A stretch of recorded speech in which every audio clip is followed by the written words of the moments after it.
Je suis seule face à ce bourreau en incapacité de me défendre. Les pénétrations vont commencer et mon seul courage va être d'attendre que ces scènes se terminent. Tout a commencé quand j'avais 6 ans. Je suis fille unique. Je pourrais dire que je suis née dans une famille pauvre dans tous les sens du terme, aussi bien psychiquement que matériellement. Nous vivions donc dans un tout petit appartement de 2 pièces et je vivais dans la chambre, je dormais, dans la chambre de mes parents. Avant l'âge de 6 ans, je suis perturbée dans mes nuits parce que mon père est très insistant à l'égard de ma mère pour lui faire l'amour de manière régulière, donc en pleine nuit. Très régulièrement, j'assiste à des levées brutales de ma mère de son lit pour aller dormir assise sur une chaise, la tête entre ses bras. À force d'une vie compliquée pour ma mère, très vite, j'ai pas tout à fait 6 ans, ma mère décide de quitter mon père et je me retrouve seule à vivre avec mon père. Les débuts de mon drame, puisque c'est comme ça que je le caractérise, ont lieu un soir. Je fais un câlin dans le lit avec mon papa et je dois dire que ce soir-là, je le vois se transformer physiquement. Il est presque en sueur, son sourire est totalement faux, inhabituel. Il me regarde et il m'inquiète. Je me demande ce qu'il veut, je l'interroge, je lui dis « mais qu'est-ce qu'il y a, papa ?» Et il continue à sourire, à être extrêmement mal à l'aise et il en profite pour mettre sa main sur ma zézette, par-dessus ma petite culotte et il commence à la caresser. Et là, je n'ai plus de mots. Je pense que je ne peux m'exprimer qu'avec mes yeux. J'exprime une surprise, une sidération, une inquiétude. Et je suis troublée, je dois le dire, parce que effectivement, ma zone érogène est stimulée. Je suis troublée par le fait de ressentir du plaisir. Mais aussi jeune, et ça surprendra peut-être, j'ai conscience que c'est interdit, que ce qu'il fait n'est pas normal, et donc, de toutes mes forces, j'essaie de retenir mon plaisir. C'est la première défense que je vais avoir par rapport à cet inceste qui démarre. Ce soir-là, je lui demande d'arrêter, il me dit « mais pourtant ça te fait plaisir ?» Et je réponds « oui, mais on n'a pas le droit ». Et il me répond « mais qui dit ça ?» Et là, je ne sais pas répondre.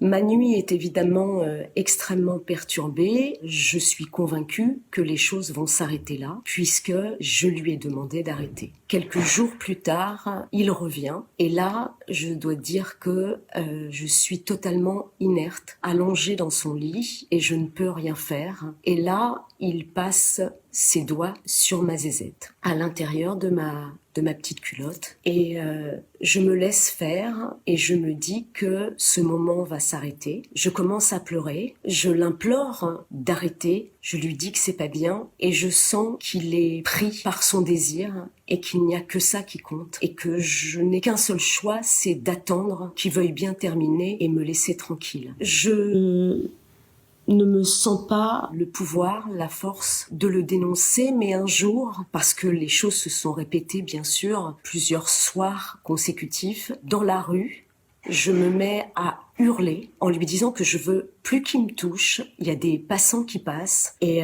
personne ne s'arrête. Et là, il commence à avoir un peu peur, il s'agenouille et il me dit « Je te promets, Caroline, c'est terminé, je ne recommencerai plus ». Quelques semaines vont passer, il va revenir à la charge et cette fois-ci, il va me demander d'enlever ma petite culotte. Toujours totalement sidérée, je vais obtempérer, si je puis dire. Et là, il va commencer à caresser son sexe sur le mien. Progressivement, cette situation va s'installer. Ma mère n'est plus là, je n'ai plus de ses nouvelles et je suis seule face à ce bourreau en incapacité de me défendre. Les pénétrations vont commencer et mon seul courage va être d'attendre que ces scènes se terminent. Avec le temps, je vais trouver la force de lui demander de s'arrêter, de lui envoyer des coussins, de lui hurler dessus. Il me promet systématiquement qu'il va arrêter, mais il n'arrête jamais. l'inceste va s'installer, je vais subir, je vais accepter de subir pour pouvoir vivre par ailleurs, pouvoir m'investir à l'école, jouer avec des amis, et je sais que ce temps de soirée va avoir lieu, mais je vais l'accepter. Cette situation dure pendant quelques années jusqu'à que ma mère revienne dans ma vie et qu'elle m'enlève de lui. Et là, je vis pendant quelques mois chez ma tante. Donc, sans le savoir, elle m'a sauvée et donc j'ai un break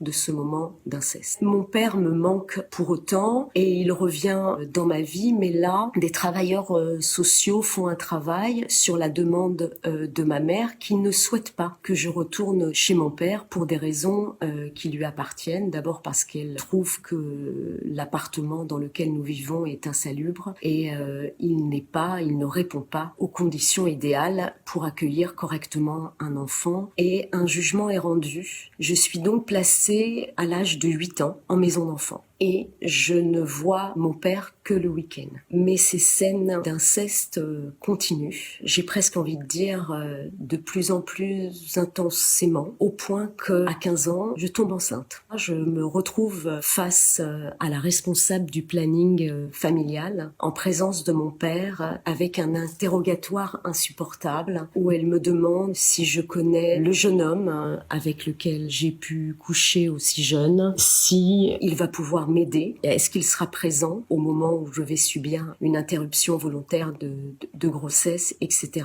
Et mon père dit juste qu'il va être présent et qu'il va m'accompagner.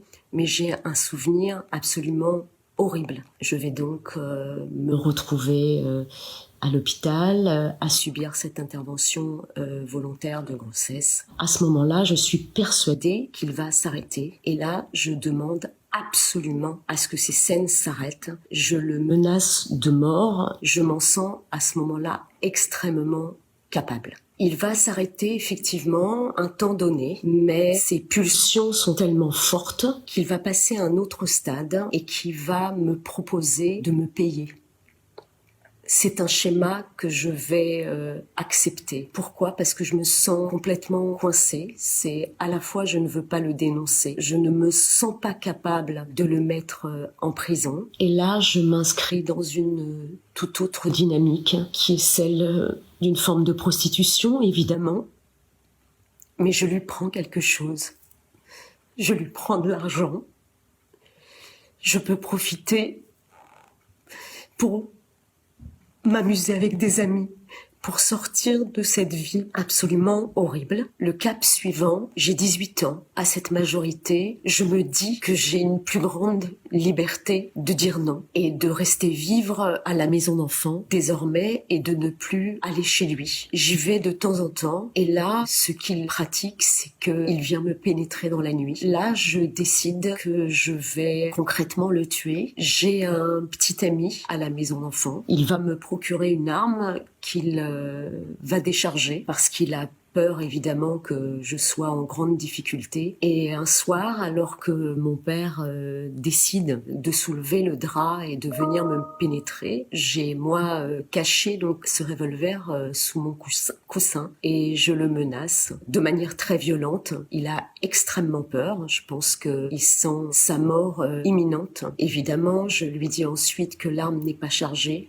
mais que la prochaine fois, elle le sera. À partir de cette période, je ne suis plus jamais allée dormir chez mon père. J'ai passé plusieurs années à lui expliquer le mal qu'il m'avait fait. Sa réponse a été assez étonnante. Ça a été parce que je t'aimais trop. C'est à ce moment-là que j'ai eu conscience de son énorme confusion entre ses pulsions sexuelles et ce qu'il croyait être de l'amour. Pour lui, c'était un témoignage d'amour. À plusieurs reprises, lorsqu'il me pénétrait et que je lui disais que je n'aimais pas, il me disait « mais c'est ça l'amour ». Et j'ai démarré un long travail psychanalytique pendant 25 ans. J'ai pu petit à petit construire une vie professionnelle. J'ai pu reprendre des études. J'ai pu avoir des relations amoureuses. Certains étaient très douloureuses, mais à force de travail, j'arrivais à attracter des personnes qui arrivent à m'aimer. Il m'a fallu beaucoup de temps avant de trouver un partenaire de vie qui puisse s'installer dans une relation amoureuse avec moi durablement. Cela a été donc le papa de mes enfants, avec qui nous avons adopté nos 2 enfants. J'avais systématiquement envie de retrouver une certaine liberté. Je n'arrivais pas à m'épanouir dans cette vie de couple. J'ai quitté donc le père de mes enfants il y a 5 ans et depuis je n'arrive pas effectivement à construire une vie amoureuse qui me convienne. Mon niveau d'exigence s'est élevé, mais je suis persuadée que je la trouverai et qu'elle me trouvera. Aujourd'hui, j'ai 56 ans. J'ai très longtemps eu envie de raconter ce récit dans tous les aspects. La petite Caroline, mes moments troublés au moment de l'adolescence, ma vie d'adulte compliquée, notamment pour mettre en place une relation amoureuse saine, la difficulté que j'ai eue à donner la vie, et c'est d'ailleurs pour ça que j'ai eu recours à l'adoption. Le livre écrit par Camille Kouchner, La Familia Grande, au regard de ce qu'elle a provoqué, et lorsque j'ai vu le volume si conséquent de victimes, j'ai eu envie de m'associer à ce mouvement. J'ai eu envie de dire aux autres victimes, mais aussi aux proches des victimes, que je faisais partie de leur grande famille. J'ai écrit un roman autobiographique qui s'appelle « Tu seras gentille ». Point d'interrogation. C'est une question que me posait mon père au moment de l'adolescence, à chaque fois que je lui demandais la permission de sortir, la permission d'avoir quelque chose, et je répondais pour avoir ce que je voulais systématiquement oui. J'aurais 2 conseils à donner à toutes les personnes qui ont été victimes d'inceste. Le premier, parler le plus tôt possible. Identifier le ou les personnes de confiance avec lesquelles vous vous sentez en sécurité et avec lesquelles vous sentez qu'il va y avoir une écoute bienveillante et juste. Et mon deuxième conseil, être accompagné d'un professionnel de santé mentale, quel qu'il soit, le plus tôt possible. J'ai aujourd'hui, et depuis plusieurs années bien évidemment, des moments très heureux, des amis, une activité professionnelle que j'aime. J'ai eu une capacité de produire et d'écrire un livre. C'est énorme quand je vois des victimes qui effectivement trop tardivement se font prendre en charge. Toute leur vie est bousculée. Elles sont face à des difficultés de travailler, des difficultés à être en lien avec les autres. Donc vraiment, je répète 2 conseils. Le dire très tôt, le plus tôt possible, auprès d'une personne de confiance et être accompagné par un thérapeute qui connaisse bien ce genre de sujet.